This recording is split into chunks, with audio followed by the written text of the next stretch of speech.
it's a privilege to be asked to speak at a meeting like this. I have done a fair bit of speaking around, and I'm very passionate about the life that I live and the privilege that I've got to do what I love to do. I've never wanted to do anything else with my life. Right from the time I was a little wee guy, it's all I've ever wanted to do is just be a cowboy. And so like I say, it's a privilege to be here. I usually speak to a crowd with a lot more hats like mine, so today I'm going to take my hat off and join this crowd. The topic that I was asked to speak on today, my PowerPoint skills are not all that polished, and so I had a little thing down here, but it didn't want to come up, obviously. So I titled it 25 Years of Trial and Error. And basically that's what it's been. Our operation,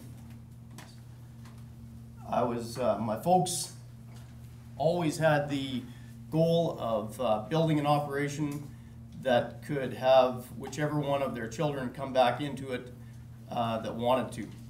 And for that I'm so grateful. They were always very encouraging of me to do it, and they also told me that I didn't have to do it. And so then, being of an obstinate nature, I thought, now what should I do that's not going to make them happy? Because if they tell me that I have to do something, I'm probably going to do the opposite. So I was in a bit of a pickle when they did that. But my dad bought his first quarter of land when he was 18 years old. When I came back to the operation in 1987, he had 13 quarters of bought and paid for land. It was primarily cropland, a very small bit of hayland. We had about an 80 head cow herd and a feedlot of somewhere around 300 head. And our grass management consisted of packing up the cows, whatever we had allotment for, to go to PFRA pasture.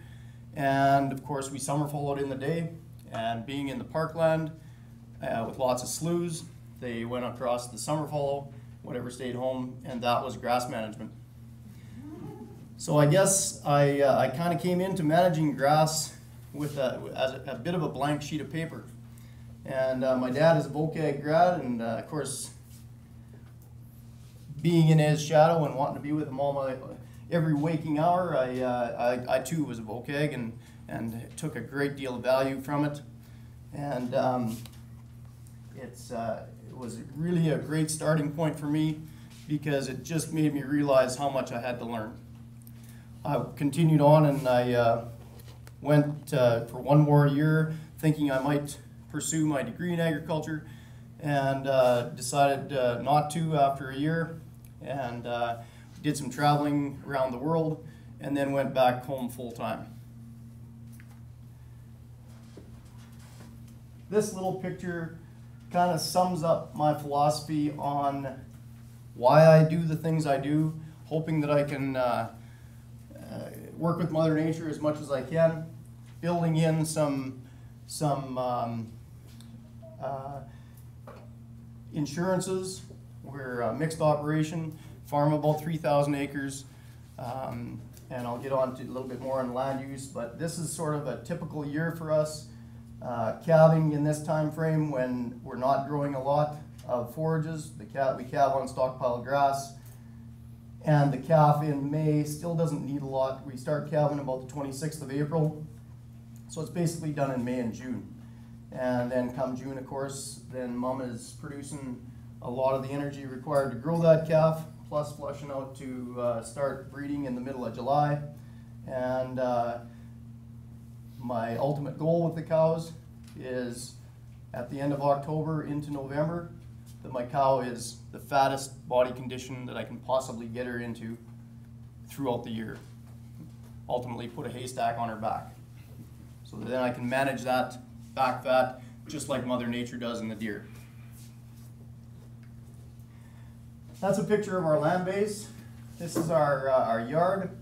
My wife and I put a house in on the south side of our yard, and my folks' place is right here. So technically we have two different home quarters, but the dividing line runs right through the feedlot.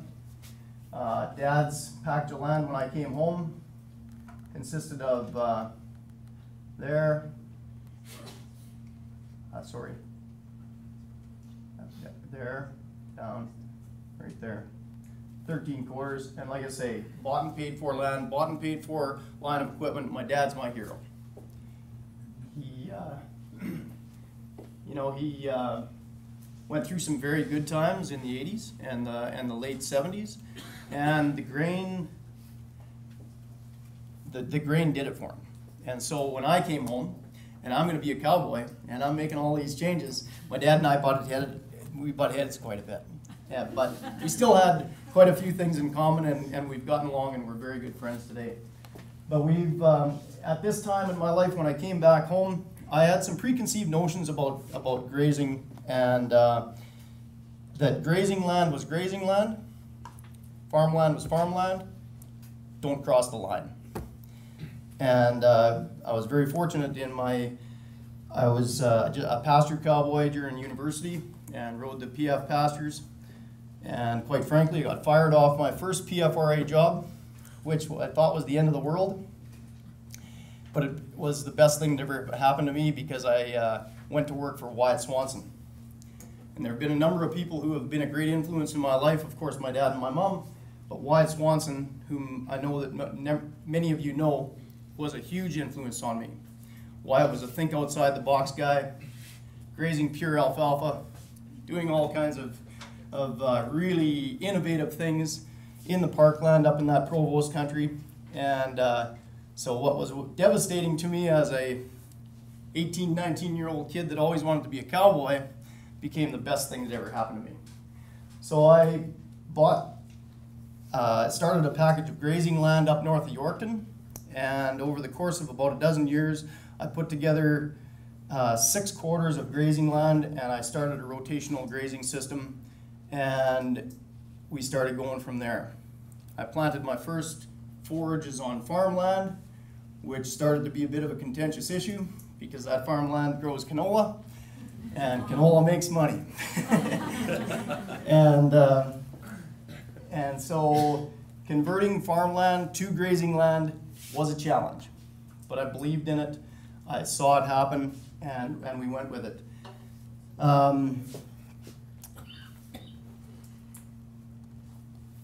I also got involved at this point in my career with industry groups. The Saskatchewan Stock Growers Association, I was quite involved with them for quite a few years.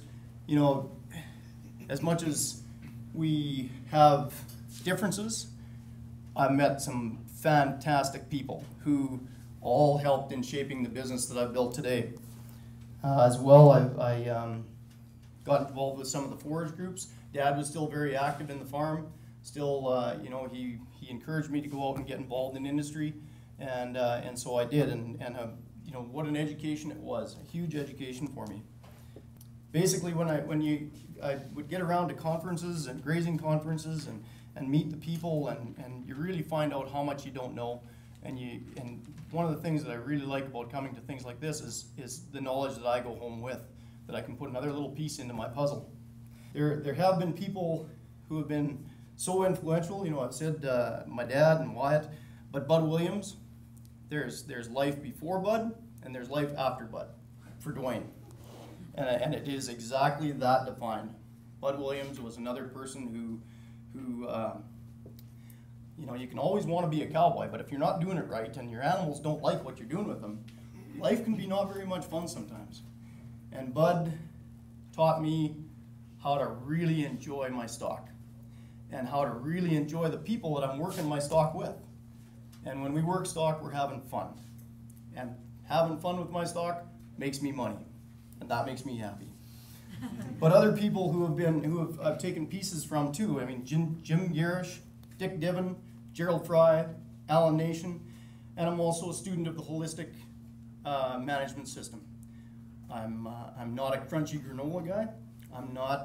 I don't take everything to heart that it's the Bible, but I guarantee you it's got some fantastic things that have helped me so much in both the people management side, the land management side, and the nature side as well. So of this package of land, this is our main block of 8 sections, We operate 11 sections at this point. There's about a section and a half down off this road a mile that we can access with the stock. It's fenced both sides. And then there's another section and a half up here that, that we farm and plant the grasses. Our rotation, I guess, I put this slide together because I had a presentation and it was called A Systems Approach. And as I worked through this more and more, it really is a system. Number one, it starts off with a land base, of course. What have you got for a land base? And quite frankly, to me, it doesn't matter how many acres is in that land base. All of these things can be implemented in whatever percentage works for us. Number of acres for grazing, we graze all our animals on our land base, and we put up all our own feed on our land base. So the 3,000 acres is cultivated land for saleable crops or feed grains, and the rest of it is grazing and annual forage production. Then we, all these little steps in the system, the number of acres for winter feed, high legumes. You're going to hear me talk about legumes all day long. I'm a huge fan of legumes, and for those of you that recognize the name Wyatt Swanson, we graze pure alfalfa at times, and now we've gone to a real heavy dose shotgun mixture of as many possible species of grasses and legumes as I can get my hands on for the right price. Qualify that and bring out my Scotch nature. We do buy some forages and feed grains, and that to me is not only feeding my cows but feeding my land. And in our rotation, I use moisture as the main decision maker whether I take forages out of the rotation and put it into annual crop.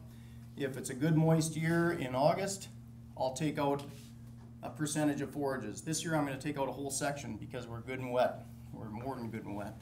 I've worn all 3 pairs of rubber boots this spring already, I think. So the forages, the high legumes, we try to cycle as many of the nutrients where the nutrients are needed as possible to reduce the manure removal costs, but we're fixing a lot of bad places on our land. Eroded knolls. We're in the parkland right between the Coppell and the Assiniboine drainage basin. We're at about 2,300 feet. You would think the water would run away. It doesn't. And I've always said we're not creek country, but I'm afraid when you get the amount of rain we've had in the last few years, at some point you become creek country. And we've got water running from slough to slough all over the place. It's very important to me to be self-insured.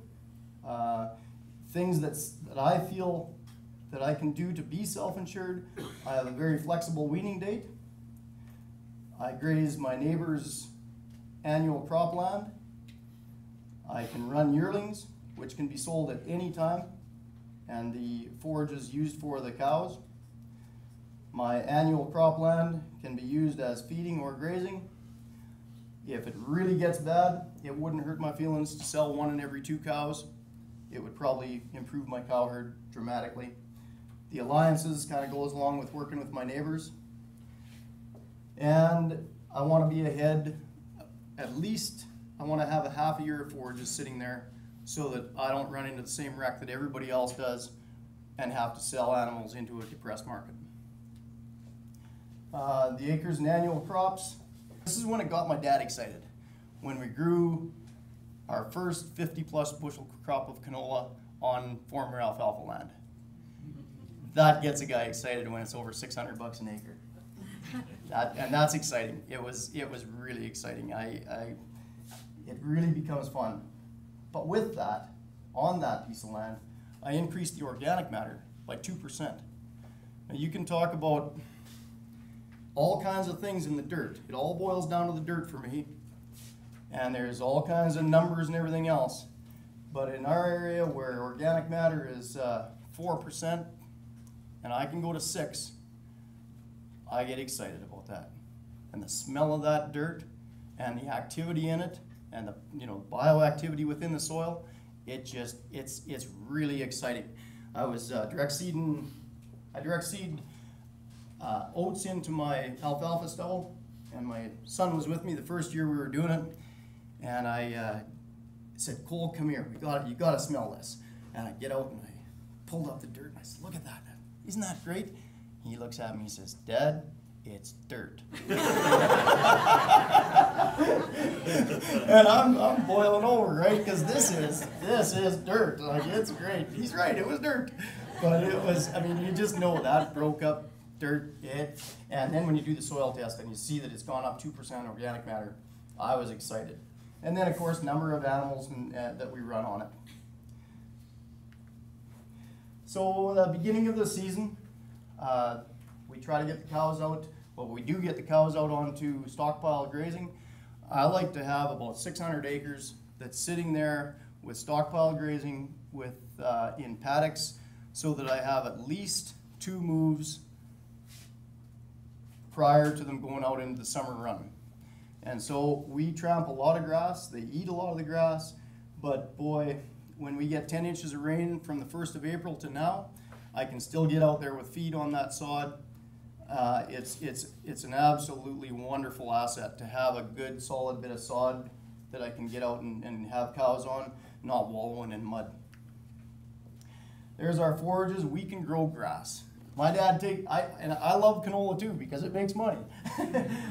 But when I get out, and we were driving around yesterday, and my son, he's 20, and he's coming back to the operation in a few years, and we were driving through some forages that was a calving pasture, and then the cattle were gone, and it's regrown, and I kid you not, it's this tall and just thick.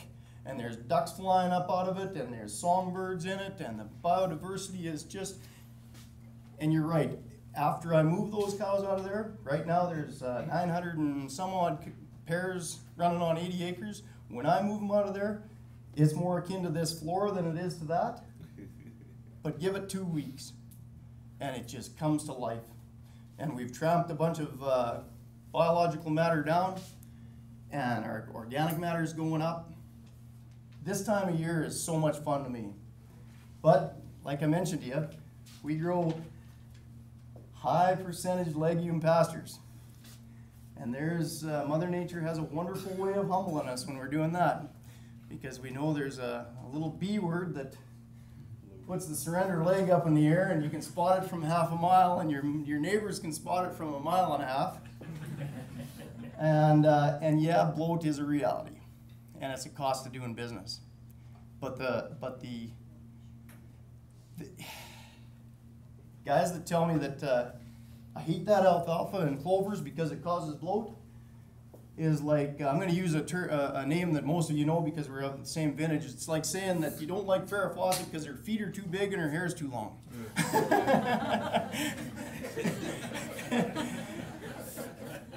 There are so many wonderful things about alfalfa and clovers that you just can't overlook it. I mean, I know some of my holistic friends say, don't grow alfalfa because the leaves all fall off in the fall and it's just a bunch of sticks. And I say, yeah, they fall all off and they catch a bunch of snow. Or the roots go down 14 and 15 feet and pulls up a whole bunch of leached nutrients and puts it out on top of the land, and the cattle spread it out, and it's fabulous stuff. Or on the 15th of November when we're grazing the regrowth and that calf looks at me and he's got a muzzle of white around his nose and the cow is fat as can be and the calf is growing like crazy, you just can't avoid having a bunch of legumes in your stands. The legumes are producing the nitrogen that's feeding the grass, and it's building that biodiversity within the soil. Just the more legumes I can have and the more diversity in my stands, the better. That isn't very diverse. That's pretty thick alfalfa, but she hasn't got her leg in here either. We water all the cattle. That's one water system. This morning, if I've got dirt in my pants, I was loading up another little Toyota RAV4 from SGI that was totaled off. That's my ranch buggy. I rip the back seats out, and my dogs like it because they're not freezing and I'm not freezing, and it carries all kinds of stuff. But we water the cattle. An oiler at breeding time, just just keep flies off, mineral in front of the cattle all the time. That's my newest water system. And when we water the cattle are much happier. And I've seen them walk past 2 and 3 sloughs, and we've got sloughs like everything. Last year, to be honest, I didn't pull that out. I thought, gee whiz, we got water everywhere. They're tramping through the water to get to the water system. I'm getting stuck with that thing. I should have pulled it out. It's a very, very effective management tool. Gotta have a good vet. And I just like that picture. I mean, that some of our best management practices are not followed by using that machine, but then I can go out when she's just limping a little bit and give her a shot of penicillin and she's not limping anymore. So we do use it. And the cows are all in one group, like I say. Right now, as of today, the guys are assembling the last groups together, and there's going to be about 900 plus pairs on 80-acre paddocks. And that's a lot of animals in one paddock. And they're on the move all the time. Cows are on the move year-round, depending on conditions. This year, my herd 1 rotated all year round. The last rotation was to the handling facility. Once they got sorted for pre-calving, then went out to the calving fields. They had rotated 12 months of the year. They were on the move. The year before, when we had 2 feet of snow on top of thawed ground and it iced the ground down, they never went anywhere. They went straight to the stacks that we made behind the combine. As I said, we put up all our own forages, chop silage. The reason I chop silage, guys want to take me to task that silage is a far too expensive option. I want the very best quality forages I can possibly put up. And alfalfa silage, I'm not sure if it has an equal. When we seed our forages down, we put all these legumes as much as we can. The grasses are slower to establish. We silage them for a couple of years, and then they become grazing fields. So, you know, the closer I can get to 20% protein on my silage, the happier I am. It's easy to find feed grains and all kinds of things. I refuse to buy protein. There's my other weapon. We use all our crop residues. We use everything. We use canola straw for bedding. We use canola chaff in the backgrounding ration. We use straw and chaff, as you can see, the Redicop system and then the Duane Thompson deflector spout that collects the straw as well. Now, some of my grain farmer friends say, of course, the feed from that combine is good. Just by the color of the combine, I know how good the feed value is. But we've taken it from red ones too, and the feed value is the same. Wonderful tool, though. Absolutely wonderful tool. If every bit of iron that we bought on the place netted us back what this bit of iron does, you know, that little wagon and that spout, boy, owning iron would be an awfully good investment. So we leave these piles in the field. Mother Nature has another way of keeping you so you're feeling like you're not too smart. We have had times when she's blowing over this and piled snow on and the cattle couldn't get to it. And so that can create a challenge to us. Most of these, as you saw the block, my herd 2, which are my heifers, first calvers, second calvers, olds, thins, and bought cows. They all stay close to home where I can manage their nutrition really closely in the wintertime. They go on this sort of thing. My herd 1 goes out to my neighbors' fields where they simply harvest what they can in the parkland. I call it my stockpile forage, but all it is sloughs and bushes and fence lines, and they do very well on it. Like I say, that my herd 1 rotated all winter long this year.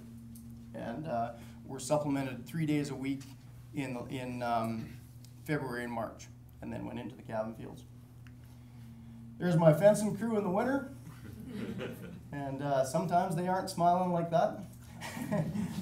But we have a very enjoyable life. We hot holiday, we ski. The little guy plays hockey. My oldest son is not in that picture because he was, I guess he was at Olds when that picture was taken. And we have a great life. That was one of my goals, is to be a full-time rancher, farmer, and to be successful, make money, and provide a quality of life that we could be equal with my brother who doesn't want to farm, or my sister, or, you know, just have the quality of life. It doesn't have to be these guys out here 7 days a week, they work hard, and then we go and have fun. And my goal now is my dad's goal, that any one of these guys that want to be on the operation, we're going to get it done. We're going to figure a way of making it happen. My oldest son, Cole, he is definitely coming back. Adam's 14, so when he says he's coming back, you're not sure what that means. Holly's a very outside girl. She really loves the outside, and she's thinking of taking agriculture, and Sheila's enrolled in nursing this fall at U of S, just like her mom. We deliver the feed. This is my first attempt at a feed truck. That's my Fred Flintstone feed truck. I found that V-plow on the front of, or on some guy's yard when I was driving by, and I whipped in and asked him if he'd sell it, and he did, and we stuck it on that old Mac. It's got a walking floor, and it's a great way to move cows. That's, like I say, my herd one goes out to the annual fields, just neighbors' fields. I pay so much per head per day. If I can put up a permanent fence, of which I've got about 25 quarters permanent fence, I pay an extra nickel a day, because then I don't have to have those guys out in the snow putting up and taking down fence.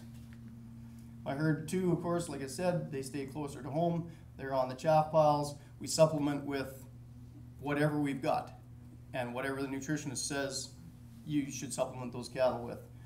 The base being the chaff piles and whatnot. Now that's just shit. But it's also my very best weapon to know what nutrition level the cattle are at. Now we all know that when the cattle go out in last week in May, first week in June, you don't stand very close behind them because you might wear a fair bit of it. But when it gets to that level, I'm fairly confident that cow's in maintenance. And when I get to that level, I'm very confident that she's losing ground, and I better make some changes to the system. And it's just the very best weapon that we've got. And it's not something you have to take tests on either. Like, I can just go out to check, and I see her doing her thing, and I just go out, and if it's a pudding type texture that's not too firm and whatnot, you know she's doing all right. But if it gets closer to horse manure, you know you've got something to address. And she hasn't lost a body condition score. She can be doing that, still be fat, but not losing body condition. So it's a wonderful tool, and it's something that I don't think we use well enough. So at the end of the day, I'm the luckiest guy in the world. I'm doing what I love. I get to have pictures like that, and I don't have to buy them and hang them on my office wall, because I get to go out and move cows with my son or any of my kids, and I get to look at it. And I just had to take that picture because I thought it was a great picture. And that's our family this fall, and I cannot understate the importance of the lady sitting in front of me. Paula has, she became my wife in 1991. We had those 4 kids inside of 6 years. She's a full-time nurse, well, not full-time, about 3/4 time. She's a manager of home care and does assessments and whatnot. And her the way she's contributed to our system has been huge, because it's been a second income. She takes care of the house, and I can't understate that. You know, she says, "Oh, I don't do anything on the farm." She's damn right she does. She does a lot. She takes care of the house and a lot of the needs, and buys us the odd hot holiday, and so I was always puzzled a bit when I went to presentations and guys would get up and say, "Well, I won't make my wife go out and work. I married a nurse. Maybe she shouldn't make me go out and work." and so we've had a very good business relationship, and we've got a great family, and we're very, very fortunate.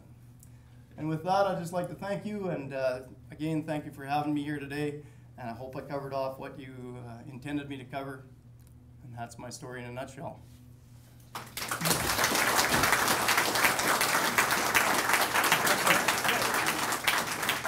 Do we have any questions, just to clarify some of the things that Duane talked about? And we'll plan on discussion later. Yeah.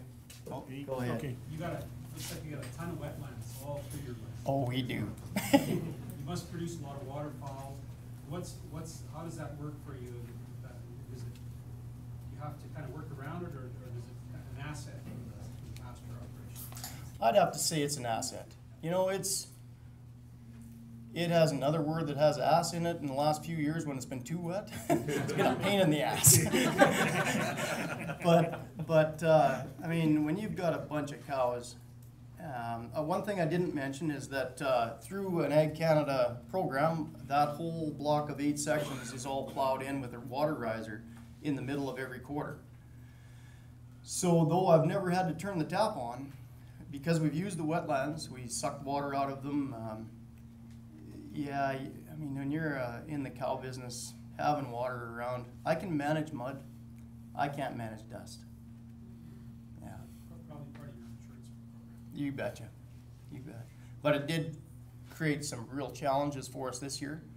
We had 3 inches of ice and 4 inches of snow and a mild winter and lots of beavers. No more, nothing else has to be said. Thank you very much.